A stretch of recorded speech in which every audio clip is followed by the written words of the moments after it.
Mga kalingap, kumusta po kayo? Sana po nandyan kayo sa mabuting pangatawan at ligtas sa mga sakuna. Ito po ang aking kwento tungkol sa babae na babaeng magandang dalaga na na Davao na may pangalan vlog ko ay noon na Krishna. si Krishna. Nakatira sa Nakita Davao. siya ng isang sikat na vlogger Nakita na siya si ni Sir Pugong Pugong Sir Biyahero. Paul, isang masikat na At vlogger, tinalok siya at na inaalok na puntahan siya para dalhin sa kanyang bahay magtrabaho sa magtrabaho kanilang doon bilang isang bahay, kasambahay. bilang Trabaho doon, kasambahay. maglinis lang walis sa bahay. So, sa kanilang pag-uusap, pumayag Sir naman Paul, si Krishna na ang Pugong magtrabaho Biyahero, isang sa bahay nila Sir Paul. So, ang pumayag vlogger. naman ang si So, Krishna at kanyang lola. ayan, sa araw na yan, si at Sir Paul kanyang ay mga magulang pumayag. pumunta na sa bahay ng lola ni Krishna. So, dahil dyan siya nakatira. Ayan, sa mga Upang oras na kunin yan, na si Krishna. pinuntahan na siya ay, sa umalis. bahay ng kanyang lola dahil si Krishna So, ay doon nakatira sa bahay Sa araw ng na kanyang yan, lola. si Sir Paul nagpaalam sa kanyang Ayan lola si Sir Paul, makita dyan sa dyan sa loob ng bahay niya bahay mismo dahil dyan nakatira si sa lola ni Krishna Krishna. sa lola niya. Upang sa araw na yan ay si Naghanda Krishna na si dadalhin Krishna na doon sa bahay na ni Sir kanyang Paul mga damit na doon na siya manirahan upang at sila ay magtrabaho. aalis. Ngunit kahit ang trabaho Bago niya sila sa bahay, umalis, kinausap hindi man muna siya, nila hindi naman siya palaging ni maiwan Sir doon Paul ang dahil lola niya at dadalhin nagpaalam ng siya maayos. ni Sir Paul pag Pag hindi mag-vlog naman doon. ito magkaroon mga ng lugar. tampo o masaktan. Wakas, Dahil narinig na ng Panginoon mahal niya ang kanyang ang apo at pumayag dasal naman ito na ng isang umalis ang kanyang mabait apo na dahil bata, dalaga, nais din niya na ito na ay magkaroon ng na kaginhawaan ilang sa taon nang kanyang buhay nagtiis sa kahirapan. o magkaroon ng trabaho na Ngunit hindi sa kanyang puso mabigat ay na parang nangangarap trabaho pa ng rin isang na lalaki. magkaroon ng pagbabago sa kanyang buhay. Ayan.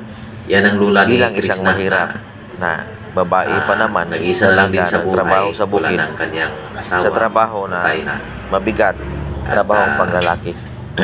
Diyan nakatira si Krishna.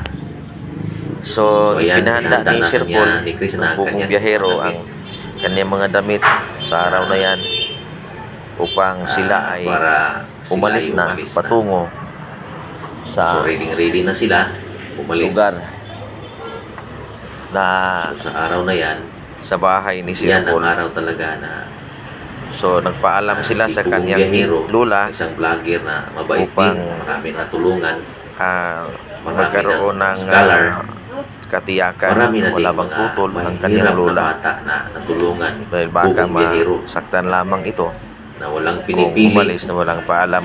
kahit mga katutubo na hindi So, ayan mga maganda, kalingap, basta sobrang hirap na sa kailangan kanilang na pag-uusap, wala namang tutol ang tinutulungan ni kanyang lola Pugong dahil Biyahero na isang iniisip din ng kanyang lola na sa pamagitan ng kanyang magkaroon mga ng sponsors sa iba't ibang kaginhawaan bansa o na may hindi mabuting mabigat na trabaho kalooban ang kanyang apo. na nabigyan na ng mabait. biyaya ng Panginoon So, upang magkaroon ng sapat na Nabigyan siya ng pera, financial hindi pa sila nakaalis, sobra-sobra nabigyan sa ng kanila. pera.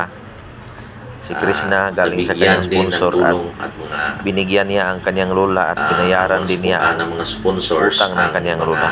beneficiary ni So, Kalingap nagpakita siya ng kabaitan at ni Pugong Biyahero.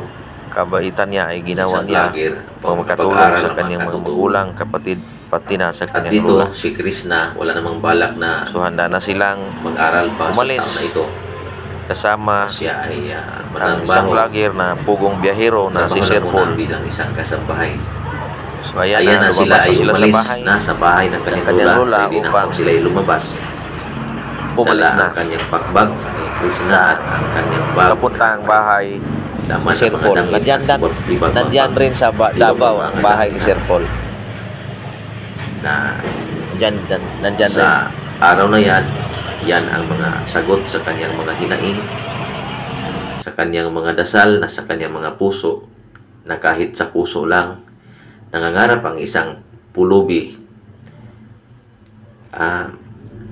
dahil mabuti ang hangarin, mabuting bata, marunong gumalang sa magulang.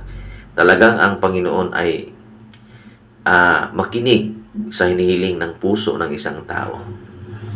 Ayan, nabigyan na ng kasagutan ang kanyang mga hiling ng kanyang puso na magkaroon ng kaginhawaan sa buhay.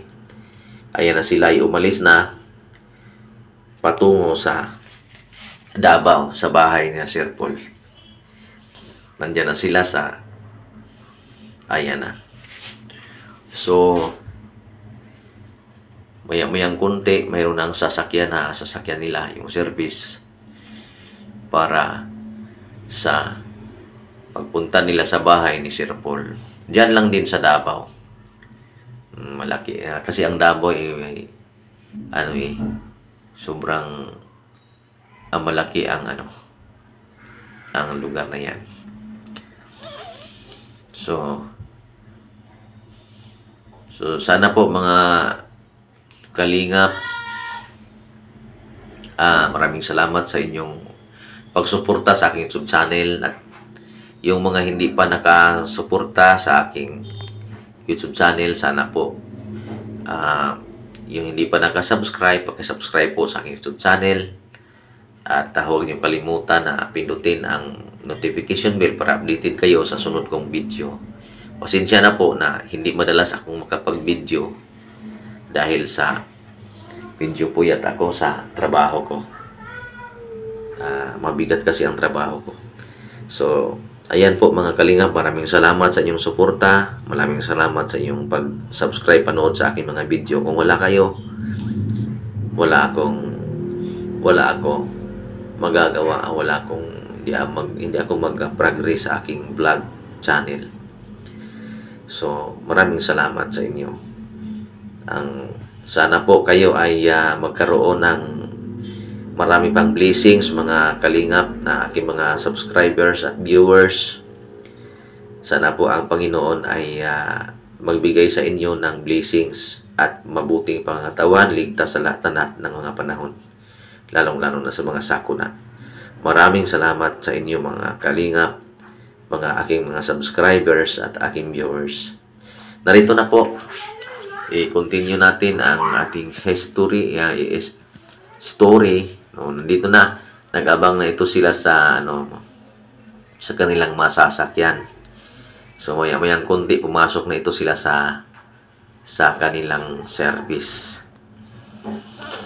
Ayan, selfie lang muna upang sila ay magkaroon ng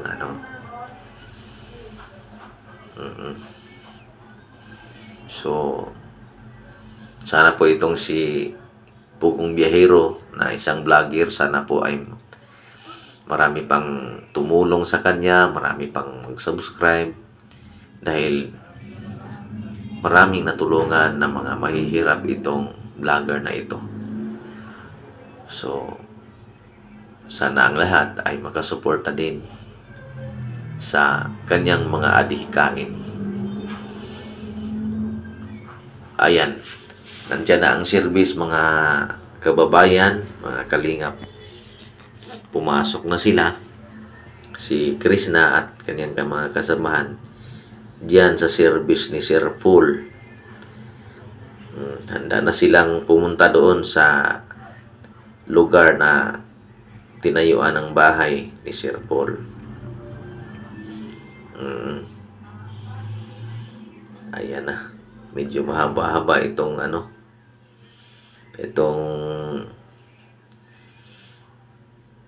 picture na ito. Ayan, pumasok na si Krishna sa sasakyan. Talagang mga kalinga, pag tayo ang nandyan sa sitwasyon ng isang bata, lalagitan na ganito, dalaga, talagang nakakalungkot na ganyan din ang buhay. Hindi naman natin maiwasan na ating mga magulang ay mula sa mahirap. So ayan na, pumasok na. Maya-mayang kunti ay umalis na sila patungo doon.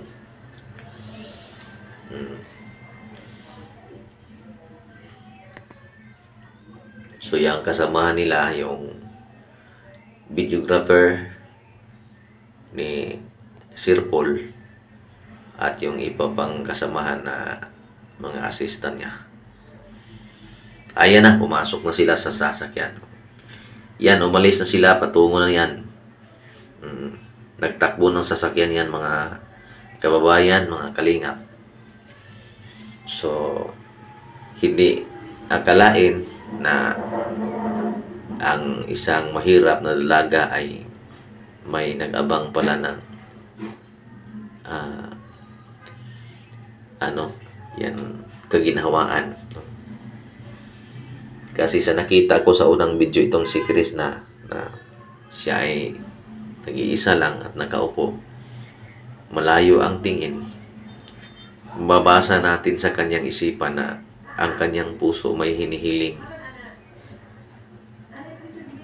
na kailan kaya magkaroon ng kaginhawaan ang kahirapan ng kanyang buhay. So ito na, sagot. So sila ay nakarating na, no? Karating na sila sa bahay. So ayan na, sila ay lumabas na sa kanilang sasakyan. So maya-mayang konti ay pumasok na dyan sila sa bahay ni Sir Paul. Ayan na, pumasok na sila sa bahay ni Sir Paul. So sa oras na yan, sa mga oras na yan, kinausap siya ni Sir Paul sa mga gawaing bahay at diyan siya magtrabaho at inaabot din ni Sir Paul yung amount na binigay ng kanyang sponsors na nagbigay, amount 26,000 plus lahat na pera na binigay ng mga sponsors mula sa labas ng bansa, sa Hong Kong at saka sa US. Amounting 26,000 binigay ni Sir Paul, 26,000 plus ang binigay ni Sir Paul dyan. At masayang masaya si Krishna na hindi lamang sahod ng trabaho, kundi mayroon pang mga mabuting kalooban na tumulong. Masayang masaya siya, nagpasalamat sa mga sponsors. At yan ngayon ay tinago niyang pera at pagkatapos sila ay bumaba sa parang underground, kasi yung bahay ni Sir Paul mayroong underground kitchen. Doon sila kakain at diyan din ang kwarto o yan ang kwarto ni Krishna na pinapasukan niya. Yan ang kwarto na diyan siya titira. Ayan, maganda pala ang bahay ni Sir Paul,